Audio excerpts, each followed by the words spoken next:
We all say, oh, it must be because of the taxes. That's why we're seeing this mass migration to these various places. But I think we need to bear in mind that there's this operational excellence that people are trying to achieve.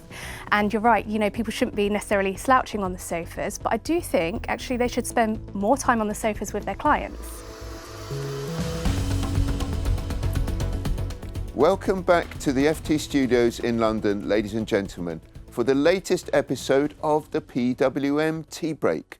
Joining me today is Gemma Livermore, Director of Financial Services International Marketing at Seismic and founder of the Women of FinTech community.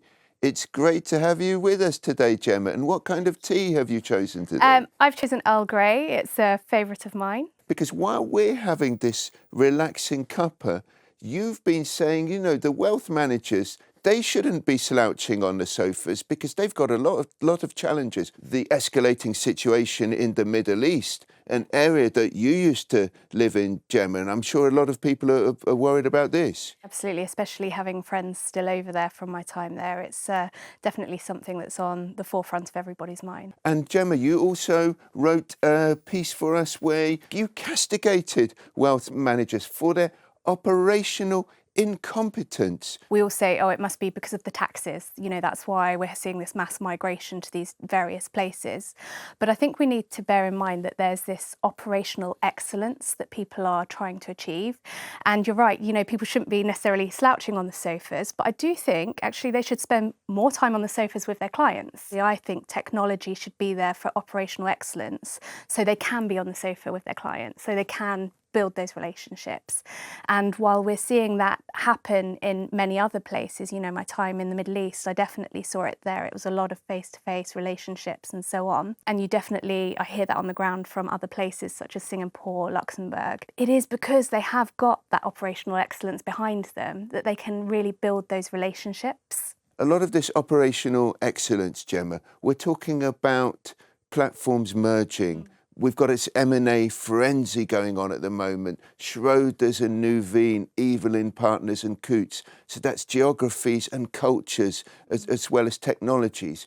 If we're creating these big super platforms, do you think there's an avenue there for the boutiques to flourish? As women, we quite often make decisions based on emotion and we want to know a bit more detail in where things are going and what's happening, So with that in mind, there is also a place for boutiques that are very well engineered and very well functioning to really create those relationships and those deep, meaningful interactions.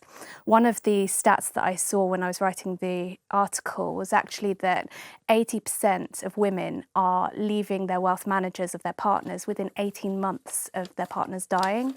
And that's because they haven't had that relationship. Gemma, you mentioned women as a cohort that you're catering for.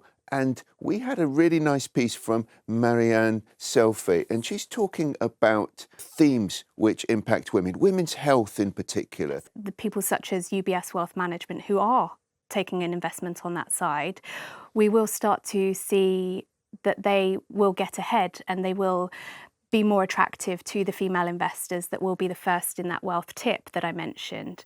Because as I say, women do want to invest in something that is important to them. They do want to know a little bit more about what's going on with the money and the wealth that they have, particularly because there's a real emotional tie. If you've inherited that money from a loved one, you tie that emotion to it as well. And so if you're able to then invest in something that's really deeply passionate about you, it feels like a real investment rather than just money.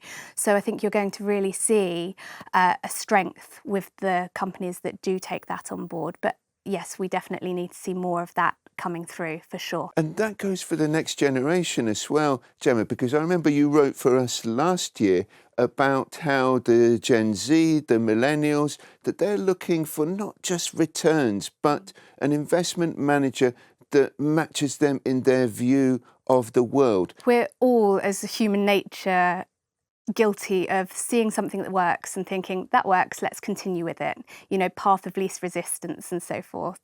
But there's been a real swing and a complete parity of knowledge with the dawn of the internet, for example. So let's take it back to just what trading is and what, what advice was back in the day. Like, let's go back 2,000 years. I'd come to you and you would be trading something. You would know more about that product than anybody else. So you could advise me on it. But with the dawn of the internet and the younger generations, they actually go and find out what it is about a product before they even buy it, no matter what it is. So 80% of their decision is actually made before they're even speaking to somebody. And that's why there's such an important part to educating the younger generations, and that will actually bring them on side. So that parity has just changed everything, and I think that will never go back. That's the other thing, they actually know what they want. They don't want to be told by somebody. So for sure, we do need to change that way of working. Gemma, the latest dawn, the latest industrial revolution, it's about artificial intelligence. And we had the viewpoint from Justin Whitehead of Pebble Finance, and he's saying, yes, these big banks, they've got these huge teams, they've got the big resources to invest in AI, but they're not always taking the advisors with them. AI is so fast. Justin Trudeau said we've never been as fast as we are now, and we'll never be as slow again. So they know not only would it make them faster, that speed to market to using AI is also going to slow them down. So if they can go to a smaller boutique firm that has less layers of decision making, but they can then be much more powerful because they have this operational excellence we spoke about earlier through AI behind them, they know they can make stronger relationships and be better in their role. The firms that are slow to adopt AI, there will naturally lose those very strong, very forward-thinking advisors who just want to use AI to be better in their role. So there's definitely a cost to people not doing it as quickly. But I also understand it. With a larger firm, you have to think about the regulations, you have to think about adoption.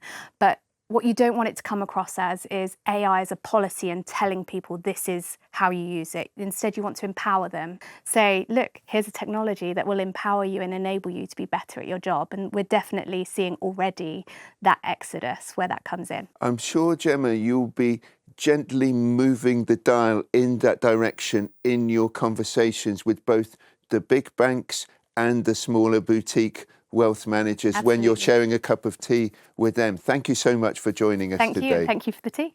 And I'm off to Athens in the next few days to meet some ship-owning families and examine the way these supply chains are shaping up between Europe and Asia, and indeed the Eastern investment opportunities and the next-gen demographics which accompany them will be the subject of next week's episode. Thank you for joining us today, and I look forward to reconvening for the next instalment of our PWM Tea Break.